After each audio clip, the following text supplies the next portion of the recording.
สบายดียินดีต้อนรับเข้าสู่ช่องบุญเทียมพาเชฟทุกคนนะวันนี้ก็พาทุกคนมาพันหวายนะทุกคนเนาะแล้วก็หายามกับดักเลยเนาะเดี๋ยวไปลุ้นน้ำกันเลยเนาะทุกคนยามกับดักกันที่เดิมนะทุกคนถือไปลุ้นน้ำกันทุกคนเลย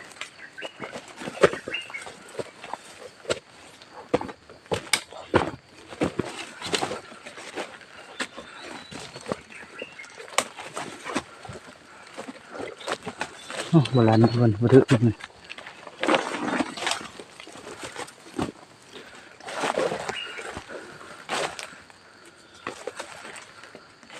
หลังนั้นก็คือเก่าทุกคนเอ้ย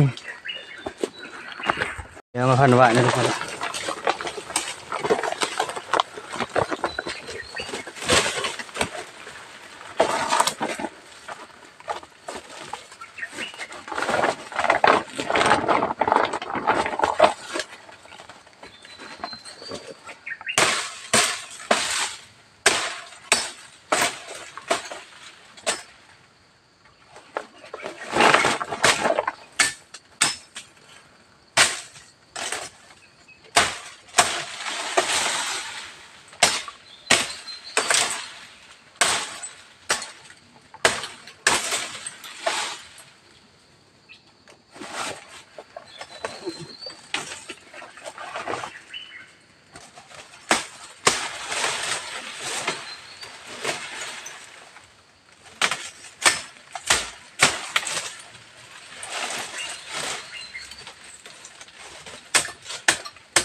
เรียบร้อยทุกคน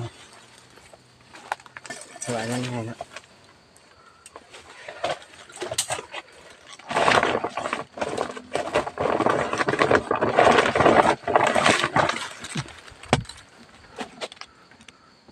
ไปกันต่อนะทุกคน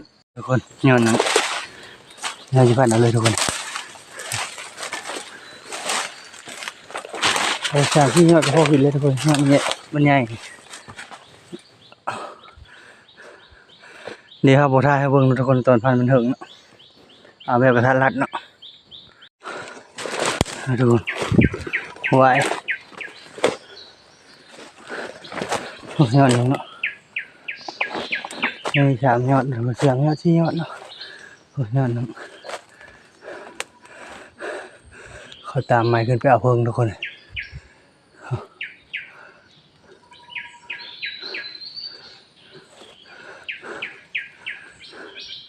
ขึ้นไปเอาเพิงทุกคนเนาะ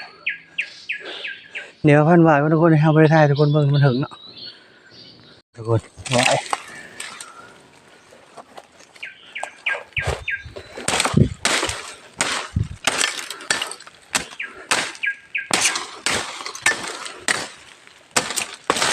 ง่ายๆป่ะทุกคน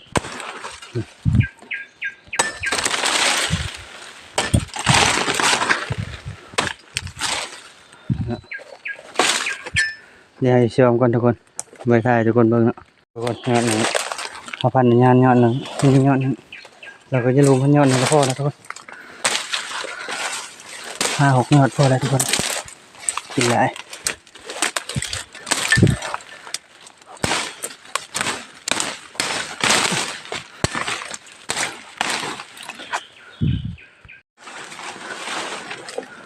สองหลังสองตัวทุกคนนี่ตัวหนึ่งนี่ตัวหนึ่งจอนนะทุกคนเนาะมันโมมาทุกคนนี่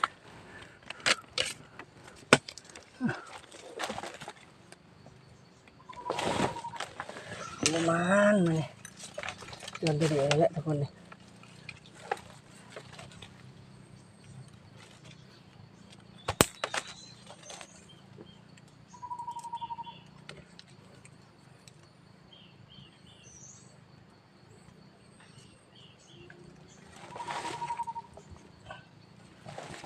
เรียบร้อยทุกคน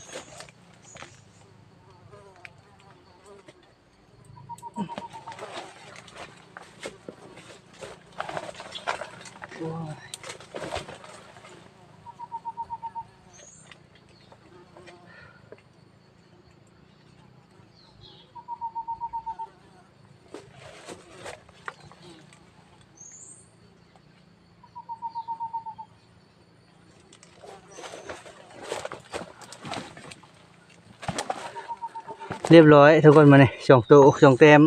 เดี๋ยวไปลุ้นหลังต่อไปนะทุกคนหมดมาหลายวันเลยแต่ช่องหลังทุกคน2 วัน3 วันแต่ก็ไม่ได้พลาดแต่นี่มันก็ยังนี่ทุกคน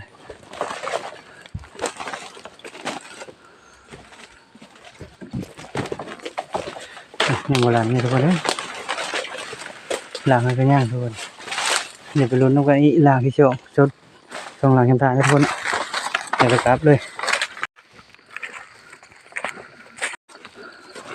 ว่าจะได้เป็นระยะทุกคนมันไม่คงง่ายหากิน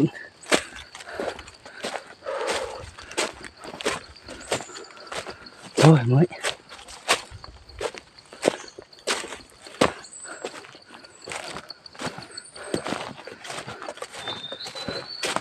ยังอีช่องหลังแคมทางทุกคนเนาะ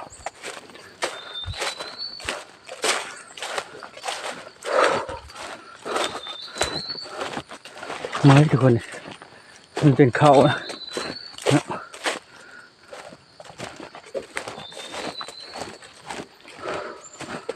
อย่างกับบริษัทจะมันเมื่อคืนนี้ไปหาปลาทุกคนตื่นช่วยเมื่อเช้านี่ตื่นมาตี 5นี่ก็เลยผมมาน้ำมากยังไม่แล้ว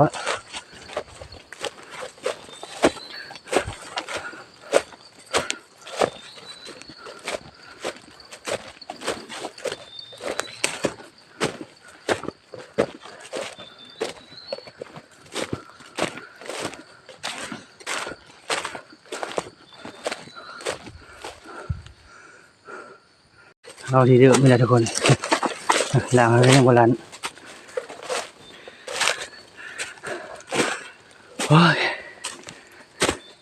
ขี้เกียจมากเลยทุกคน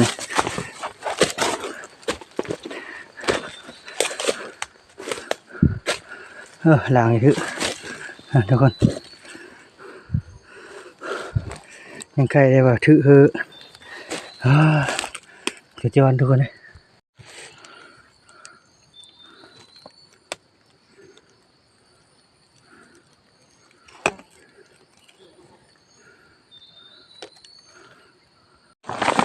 สรุปวันนี้ก็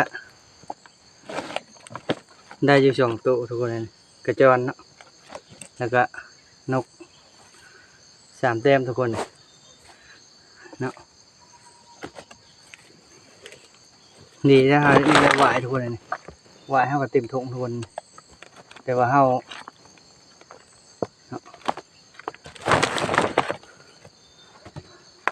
ก็สำหรับคลิปนี้ก็บ่มีหยังหลายเนาะทุกคนเนาะก็ฝากกดไลค์กดแชร์กดติดตามเพื่อเป็นกำลังใจให้บ้าบุญเทพเนาะ